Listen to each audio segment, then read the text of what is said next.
कि जो आदमी फंस जाए, दुश्मनों में फंस जाए, पुलिस में केस में फंस जाए, निकलने की कोई सूरत समझ में नहीं आ रही कि मैं कैसे निकलूं, सारे हरबे इस्तेमाल कर लिए, सारे लोगों की सिफारिशें कर ली, लेकिन कोई शक्ल नहीं बन रही, कोई भी साथ देने के लिए तैयार नहीं है, तो फिर ये जो आयत है ये उसको उस जेल से निकालने के लिए है।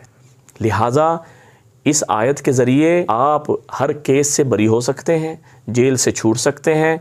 किसी भी मसले में गिरफ़्तार हैं, परेशानी में गिरफ़्तार हैं, तो आप इस आयत की बरकत से निकल सकते हैं।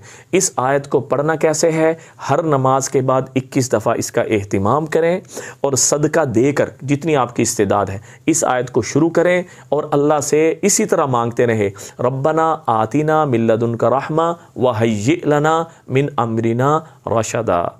ये सूरह कहफ के पहले रुकू के अंदर ये जो है ना जी मौजूद है। जो सूरह कहफ का ये तकरीबन जो है 16 लाइनें बनती हैं, जिन 16 लाइनों में आपको ये मिल जाएगी।